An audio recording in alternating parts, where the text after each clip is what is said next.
क्या रोहित शर्मा और विराट कोहली की उम्र अब उनका साथ नहीं दे रही है, जिसकी बदौलत उनके परफॉर्मेंस में लगातार गिरावट नजर आ रही है। हमने विराट कोहली और रोहित शर्मा के कुछ आंकड़े उठाए हैं टेस्ट मैचेस के, तो हम देखते हैं तो वहां उनका औसत जो एवरेज है वो काफी कम नजर आ रहा है। ऐसा क्यों हो रहा है? हमने दोस्तों विराट कोहली और रोहित शर्मा के पिछले जो टेस्ट मुकाबले खेले गए हैं, जो दो तीन सीरीज के, तो उनके हमने आंकड़े उठाए हैं, तो वहां पर रोहित शर्मा और विराट कोहली की परफॉर्मेंस में बहुत ज्यादा डिप नजर आ रही है, यानी कि गिरावट नजर आ रही है। ऐसा क्यों हो रहा है? या उम्र उन पर भारी पड़ रही है और जो उनके शरीर की जो फ्लेक्सिबिलिटी है वो काफी कम हो गई है। तो हमने कुछ आंकड़े उठाए हैं। बात करते हैं विराट कोहली के पिछले 8 मुकाबलों की। तो विराट कोहली ने ऑस्ट्रेलिया के खिलाफ बॉर्डर गावस्कर ट्रॉफी के अभी 2 मैचेस में 123 रन बनाए हैं। एवरेज है विराट कोहली का 41 रन, और बेस्ट स्कोर जो पर्थ में उनका शतक लगाया हुआ है वो 100 रन है। बात करते हैं न्यूजीलैंड की पिछली सीरीज में, तो वहां विराट कोहली ने न्यूजीलैंड के खिलाफ तीनों ही टेस्ट मैच खेले थे, जहां उन्होंने टोटल 93 रन ही बनाए थे। औसत की बात करें तो 15.5 का औसत था, और बेस्ट स्कोर मात्र उसमें 150 थी, जो कि 70 रन की थी। उसके बाद बात करते हैं बांग्लादेश सीरीज की, तो वहां विराट कोहली ने 3 मुकाबले खेले थे, उसमें उनका टोटल स्कोर 99 रहा था। बात करें एवरेज की, तो एवरेज 33 रन रहा, और बेस्ट स्कोर उसमें एक 47 रन की पारी थी। तो बात करते हैं तो विराट कोहली की परफॉर्मेंस में, जो पिछले 8 मुकाबले की हम बात कर रहे हैं विराट कोहली के टेस्ट मैचेस की, तो वहां उनकी परफॉर्मेंस में काफी ज्यादा गिरावट नजर आ रही है।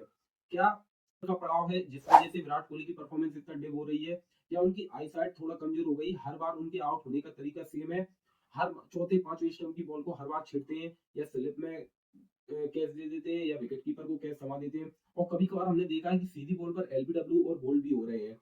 तो लगता है कि उम्र उन पर भारी पड़ रही है। वहीं बात कोई दोस्तों 36 साल के हो चुके हैं, तो हमें लगता है कि ये बॉर्डर गावस्कर ट्रॉफी उनकी आखिरी सीरीज होगी टेस्ट की बात करें, क्योंकि अब उम्र उनका साथ नहीं दे रही है, और ना ही उनका बल्ला उनका साथ दे रहा है। तो लगता है वो भारत वैसे भी अब वर्ल्ड टेस्ट चैंपियनशिप के फाइनल में पहुंचने में ना के उनके पहुंचने के चांसेस ना के बराबर ही हैं। तो मुझे लगता है इस सीरीज में अगर Bharat border Gavaskar trophy series हारता है, तो विराट कोहली की ये आखिरी सीरीज हो सकती है। तो हमने कुछ आंकड़े रोहित शर्मा के भी उठाए हैं। तो रोहित शर्मा की उम्र भी दोस्तों 37 साल की हो चुकी है। तो रोहित शर्मा ने जो पिछले 6 टेस्ट मुकाबले खेले हैं, तो हम बात कर लेते हैं। पहला तो ऑस्ट्रेलिया के खिलाफ जो एडिलेड में खेला गया था, वहां उन्होंने टोटल 9 रन ही बनाए थे। एवरेज की बात करें तो 4.5, और बेस्ट स्कोर 6 ही रहा था। बात करते हैं न्यूजीलैंड सीरीज की, तो रोहित शर्मा ने तीनों टेस्ट मैच खेले थे, जहां उनका टोटल स्कोर 91 रन रहा था, और एवरेज की बात करें तो 15.17 की एवरेज थी, और बेस्ट स्कोर मात्र 150 थी, जो कि 52 रन थे। बात करते हैं बांग्लादेश सीरीज की रोहित शर्मा की, तो वहां भी उन्होंने 2 मुकाबले खेले थे, वहां उनका टोटल 42 रन उनका टोटल स्कोर रहा था।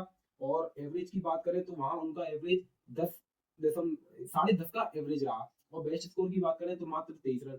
तो परफॉर्मेंस विराट कोहली और रोहित शर्मा की काफी डिप हो रही है। रोहित शर्मा की तो हम बात कर सकते हैं कि उम्र और उनकी फिटनेस उनका साथ नहीं दे रही है, और साथ साथ उन पर कैप्टेंसी का भी प्रेशर है, जो हमें देखने में मिल रहा है कि कैप्टेंसी के दबाव में उनकी बल्लेबाजी में लगातार गिरावट हो रही है। टेस्ट कोई टी20 और वनडे तो है नहीं, जहां आप शुरुआत से ही अटैकिंग बल्लेबाजी करें और बड़ा स्कोर लगाएं। यहाँ तो आपको समय गुजारना होगा, पिच पिच पर डटकर खेलना होगा, जिससे आप बड़ा स्कोर लगा सके। अब 2020 की बात करें, तो वहां 15-20 गेंदों में 30-40 रन बनाकर आउट हो जाते हैं, तो टीम पर कोई दिक्कत नहीं होती, अच्छी शुरुआत माना जाता है। लेकिन टेस्ट में आपको बड़ी पारी खेलनी होगी।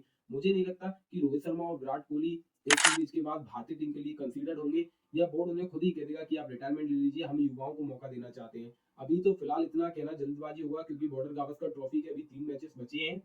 तो उम्मीद करते हैं कि रोहित शर्मा और विराट कोहली थोड़ा अच्छा परफॉर्मेंस दिखाएंगे, जिससे कि टीम इंडिया के चांसेस बने वर्ल्ड टेस्ट चैंपियनशिप के फाइनल में पहुंचने की। तो आपकी क्या राय है, कमेंट करके जरूर बताइएगा, और वीडियो पसंद आ रहा हो तो वीडियो को लाइक करें और चैनल को सब्सक्राइब करके रखें। अगर यही बात है, तो हम बात कर लेते हैं ऑस्ट्रेलिया के सबसे बेस्ट खिलाड़ी की, जो 4 नंबर पर खेलते हैं, स्टीवन स्मिथ की। तो स्टीवन स्मिथ की भी दोस्तों उम्र 35 साल हो चुकी है। बात करते हैं स्टीवन स्मिथ के, जो पिछले, मैं ज्यादा आंकड़े नहीं उठाए, पिछले 4 टेस्ट के ही आंकड़े उठा रहे हैं। तो बात करें इंडिया के खिलाफ, उन्होंने अभी 2 मुकाबले खेल लिए हैं बॉर्डर गावस्कर ट्रॉफी के, जहां उनका टोटल मात्र 19 रन है। एवरेज की बात करें तो 6.33 का है, और बेस्ट स्कोर मात्र वहां उनका 17 रन का है। और न्यूजीलैंड सीरीज की बात करें, तो वहां पर यहाँ स्टीवन स्मिथ ने 2 मुकाबले खेले थे, जिसमें मात्र 51 रन बनाए थे। एवरेज की बात करें तो 12.75 का एवरेज था, और बेस्ट स्कोर की बात करें तो मात्र 31 था। तो स्टीवन स्मिथ की भी फ्लेक्सिबिलिटी अब वो नहीं रही, जो हम कुछ समय पहले जानते थे, जहां वो क्रीज पर घूटा गाड़ के खड़े रहते थे और बड़ा स्कोर लगाकर ही मानते थे। तो हम ऐसा कह सकते हैं कि ये अकेले विराट कोहली और रोहित शर्मा के साथ ही नहीं, स्टीवन स्मिथ के साथ भी हो रहा है, क्योंकि आई साइट जो होती है गेंद को देखने की, वो थोड़ा कमजोर हो जाती है। और आप उतना आप में खेलने का जज्बा भी थोड़ा उम्र के साथ-साथ कम होता चला जाता है। आक्रामक बल्लेबाजी छोड़कर आप डिफेंसिव मोड में चले जाते हैं, जो जिसका खामियाजा लगता है कि इन खिलाड़ियों को भुगतना पड़ रहा है। तो अगर ऐसा है तो फिर जो रूट जो लगातार इंग्लैंड के लिए लगातार बड़े रन बना रहे हैं, उनकी भी उम्र लगभग 33 साल है, तो उनके साथ ऐसा क्यों नहीं हो रहा है? तो बात करते हैं जो रूट के पिछले दो दोस्तों हम ये जो बेस्ट खिलाड़ी हैं उनके आंकड़े उठाए, तो जो रूट के भी मैंने आंकड़े उठाए हैं, तो जो रूट के आंकड़े देखते हैं, तो जो रूट की उम्र 33 साल हो चुकी है, उनकी बात करें जो उनके पिछले 10 टेस्ट के मुकाबलों की, तो न्यूजीलैंड के खिलाफ जो अभी सीरीज़ चल रही है, वहाँ पर उन्होंने टोटल 132 रन बनाए हैं, एवरेज की बात करें तो 44 है और बेस्ट स्कोर 106 है। और पिछली पाक सीरीज की बात करें पाकिस्तान के खिलाफ जो जूरू ने सीरीज खेली थी पाकिस्तान में, वहां पर उन्होंने 3 टेस्ट मैच खेले थे जहां 352 रन बनाए थे, एवरेज 70 का था और बेस्ट स्कोर 262 का था।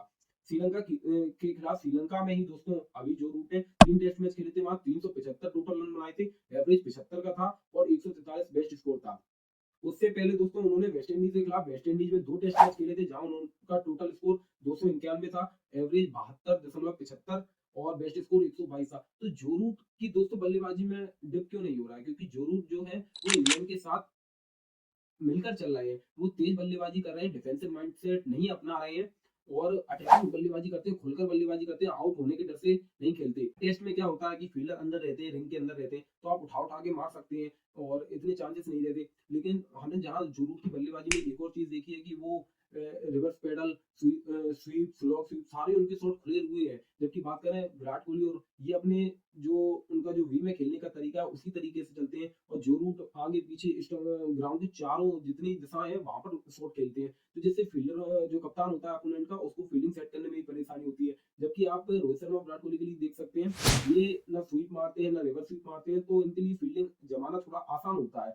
और वही बात हम स्टीवन स्मिथ के लिए भी कर रहे हैं। स्टीवन स्मिथ भी लगभग उसी प्रकार की बल्लेबाजी करते हैं, वी में ही खेलते हैं जैसे रोहित शर्मा और विराट कोहली खेलते हैं। तो जो रूट की बल्लेबाजी में थोड़ा अलग अंदाज है जिसकी बदौलत उनको सक्सेस मिल रही है और वो तेज खेलने में अटैकिंग क्रिकेट खेलने में भी थोड़ा भरोसा जता रहे हैं, क्योंकि इंग्लैंड की जो माइंडसेट है वो अटैकिंग बल्लेबाजी का है। तो दोस्तों ये हमने कुछ आंकड़े उठाए थे, उम्मीद करते हैं कि आपको पसंद आए होंगे। अगर पसंद आए हैं तो वीडियो को लाइक करें और चैनल को सब्सक्राइब करें। तो मिलते हैं नेक्स्ट वीडियो में, तब तक के लिए धन्यवाद।